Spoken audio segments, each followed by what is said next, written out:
was on the fence for a little while about buying a blower kit for the C6, so I wanted to share this video in hopes that maybe it'll help somebody that's on the fence as well. I'm going to start by saying when I first test drove my 2005 C6 Corvette, started out taking it slow. It felt smooth and drove really well. At the time, I was currently driving a 911 Carrera convertible. It wasn't an S or a turbo, but just a base Carrera. It didn't have tons of torque and lacked the wow factor when you slam the accelerator. I had owned the car for about a year and ended up selling it in frustration after getting spanked by a Tesla. So during the test drive of the Corvette, I started feeling a little bit more comfortable and decided to go ahead and let it rip. When I slammed the accelerator to the floor, I was completely blown away by the power. The torque that the LS engine produced felt awesome, and I was all smiles. So after owning the Corvette for about a year, I started to get used to the power and of course craved more. So I didn't think about putting a blower on the car, but rather getting a tune or something simple just to squeeze out a little bit more power. So on a day that I had nothing to do, I took a drive to a local Corvette tuner and asked about getting a tune.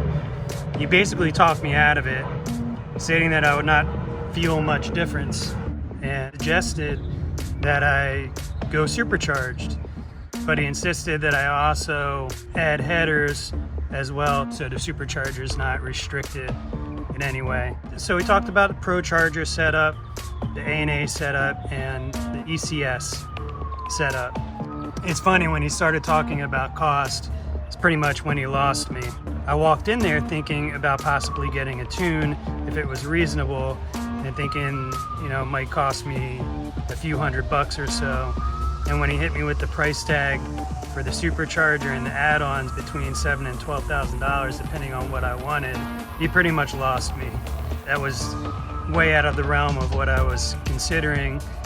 So I left, but he definitely planted the seed and got me thinking about it. So as I started thinking about it more, I started doing some research on the three kits and the differences. And I also looked into some recommended shops in the area.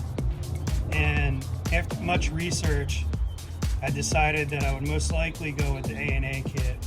I heard good things about their bracket system, as well as that they have better cooling than the others. I did hear of some folks that had cooling issues with some of the other kits. Also, as it turns out, the shop that I visited first had some critical reviews online, so I ruled them out completely for my installation. There were two other shops that were local, and both came highly recommended. So I reached out to both of those for a quote. I asked to be quoted for the A&A V3 TI blower kit, along with Cook's long tube headers, as well as a catless X pipe installed, as well as a tune. When I got the quotes, it's kind of funny that the quotes varied by well over $3,000 for the same components. So the shop that I chose took a small deposit. They ordered the parts and scheduled the installation. And I was leaving for vacation for a week at the time of the installation, so I just left my car with them for a week. They said that the installation should only take a day or two, and another day for tuning, so it would be finished by the time I came back. And the whole time that I was on vacation, I couldn't stop thinking about what kind of power output I could expect, what kind of numbers my car would put down, and really couldn't wait to pick up the car. In my mind, I was hoping that the car was going to be close to 500 horsepower, or maybe just above 500. So when I returned from vacation, I arrived at the shop. I was sitting in their office. Of course, I was full of excitement and anticipation to see what kind of numbers my car was putting down. And first the owner shop met with me for a few minutes. He collected the balance that was due, and then next the tuner came in to the office and he presented me with a printout of the dyno results from their Mustang dyno. And I was pleasantly surprised that the numbers were 573 for horsepower and 498 foot-pounds of torque. Actually, I was pretty blown away. So I took it slow, leaving the shop, and down their side streets and onto the main road.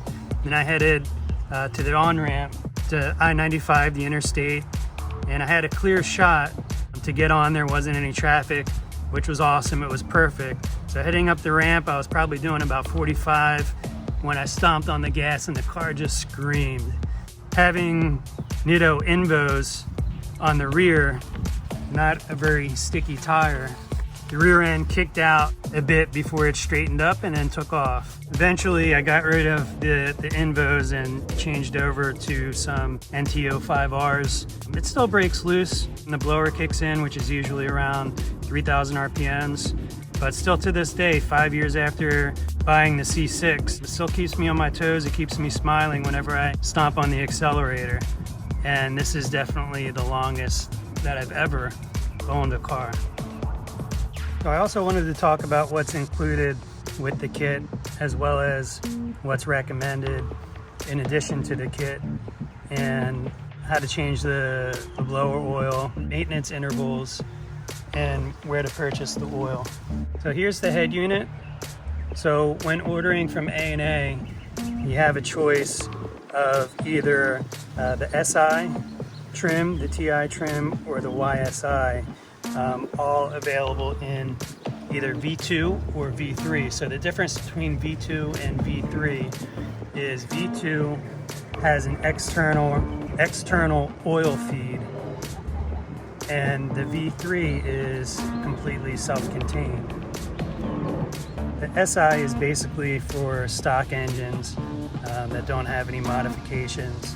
The TI trim is for engines that have some basic stuff, headers, maybe a cam, meth injection, and then the YSI is the big blower, and that's for built engines with forged pistons and forged internals. Now here you see the intercooler, and what I've read is that this is one of the components that makes this kit superior to the others. They have a better intercooler. Here is the 4.5-inch air inlet duct, and underneath this panel is where the air filter is. Now you also have your choice of fuel injectors. What comes with the kit is either 60 or 80 pound Bosch injectors, but they do have larger sizes available if you need. It also comes with a fuel pump booster, which I believe is mounted in here in the fender. You can't see it, it's hidden. Comes with the blow-off valve, which is mounted right up in here inside. You have your choice of either a 38 millimeter, 50 millimeter, or 52 millimeter blow-off valve. I went with the 50 millimeter. It also comes with NGK TR6 spark plugs. Comes with a crank pinning kit. You also have your blower bracket system here, and this is another of the reasons why I chose the A&A kit, is because of their superior bracket. It also comes with the polished air duct, all the clamps. The radiator position needs to be changed, needs to be lowered just a bit. And then it comes with this plate, focus the air for better cooling. Now in addition to the A&A kit, put some new spark plug wires, and I don't know how well you can see them, but we have the Cooks long tubes. Also added the catless X pipe. So the blower that I chose, the V3 TI, it requires very little maintenance. When I change my engine oil is when I also change the oil in the blower.